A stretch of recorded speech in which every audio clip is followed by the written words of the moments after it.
So now we find out why she was a threat. How many women in the world do you know that know about Madame Blavatsky? Screaming about feminism.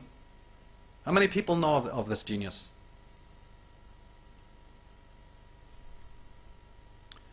Now, as we said, the Jesuits who were connected to the Illuminati, it was actually a Jesuit Mason by the name of Joseph Rettinger who founded the Bilderberger Group, of which Prince Bernhard was a co-founder. See, so here we have religion again, Jesuit, Rettinger, Royalist, Bernhard of the Netherlands. You know, Tweedledum and Tweedledee. Now, Pope Paul VI, he said this: who can fail to see the need and importance of thus gradually coming to the establishment of a new authority capable of taking effective action on the judicial, I think, and political planes.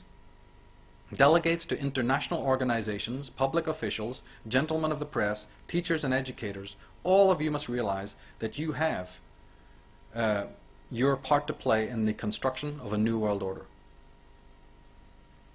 See what I mean?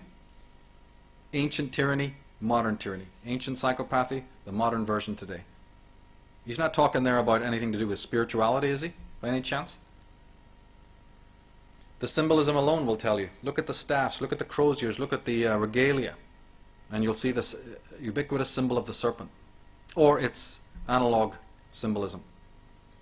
Leonard Shlain, speaking in his book The Alphabet versus the Goddess, says that Innocent VIII, who is Sixtus's successor, was a priest with a known illegitimate child. He spent considerable effort furthering the career of his disreputable son.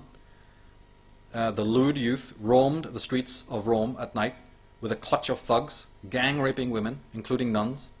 He also invaded the houses of private citizens to rob and terrorize them, confident that his family name would keep him immune from the law. In 1486, Innocent arranged for his son as wedding to the heir of the Medici family and celebrated it in the Vatican with a party so lavish that he had to mortgage the papal tiara to pay for it. To raise money for his ongoing extravagances, Innocent established a papal bureau that dispensed favors at inflated prices. He allowed murderers to buy pardons and walk free. When outraged reformers objected, one cardinal defended the practice on the ground that the Lord desireth not the death of the sinner, but rather that he live and pay. Right, we're talking mafia here. The cynical Rodrigo Borgia brought enough college votes to secure the papacy, succeeding Innocent, and then he took the name Alexander VI. Following Sixtus's example, Alexander filled Rome with his Spanish relatives, and the calumnies and transgressions of Rodrigo, his sinister son Caesar, and his notorious daughter Lucretia, exhibited a level of depravity not seen in Rome since the reigns of Nero and Caligula. Alexander's bacchanals were the talk of Christendom. You think it's any better on the other side? We went into this whole idea of Calvinism tying into the behaviorism in the interview we did on the Fall of the Republic, on Red Ice Creations. Here Leonard Shlain says it this way. He says that John Calvin's Geneva became notorious as the most repressive police state in the history of religious movements, not far behind what Napoleon did in Paris. Calvin ordered the church elders to visit every household and compile dossiers on people's beliefs, practices, and private lives. Children were encouraged to spy on their parents. Everyone was ordered to attend services. No one was allowed to come late.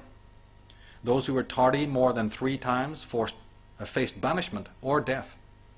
Genevans who wished to worship in other ways were driven from the community for life. And these characters are still in business today because, well, not just because of the orders that are behind them, but because they again know how to relate to this unconscious mind. They know again how to hypnotize us, how to use those talismanic words that we're going to fall for. They're experts at it, even right down to their behavior and their mannerisms and so on. Their whole purpose is to just basically regiment us and, you know, lure us into this collective cauldron, the hive mentality, the hive think. I am who I am because of everyone. At the break, you should just go across the street here. There's an advertisement at the bus shelter there, which says, "We are you." We are you is the motto on the advertisement. And don't forget that religion also plays another part. Because life is in fact full of disappointments and challenges. They set it up so that you'll feel not only in the afterlife, but even with the camaraderie of the people you meet and the feeling of collective security, that this is going to some way alleviate those personal angst and anxieties, because they fear that total breakdown, total psychosis would follow if we didn't have those stabilizing aspects. Now, Larry Flint goes on to say that 35% of American Christians today describe themselves as born again. 58% of Americans say that you have to believe in God to be moral. A staggering 83% of Americans believe in the virgin birth of Jesus. Only 28% of the American people believe in evolution. Think about that, he says. A lot of born-agains, including George W. Bush, think it was God's will to elect Bush and God's will for Bush to invade Iraq. Are we really any more psychologically developed than the people of the Middle Ages? We like to think so. Now, in regards to all of this, these ritual elements, I've even gone so far to say that the Illuminati Jesuit order specifically is not only behind a lot of the atrocities like Virginia Tech and Columbine, based on their idea of get people back into the church by creating so much horror that this is what happens. And of course, church attendance did rise in that area after the Columbine massacre, and this has been perpetuated down through time. I even have gone so far as to say that they're behind many of the slasher movies and even behind the Hammer films. If you watch those with educated eyes, you're going to see something very interesting there. And not only that, but just the general portrayal of nature as being evil, moon, bats, cats, whatever. And then the whole cult of these anti-heroes, you see. Who invented all of that? Who created all of that? And what purpose does it serve? Through the media. And we'll finish off with this section by looking at something I've gone into before, but again needs to be repeated because there's an important tie-in here, and it has to do with that schizophrenia. It has to do with that primal trauma, and it has to do with the difference between holarchy and hierarchy. We spoke about this last time we met, and it's worth going into again to emphasize it.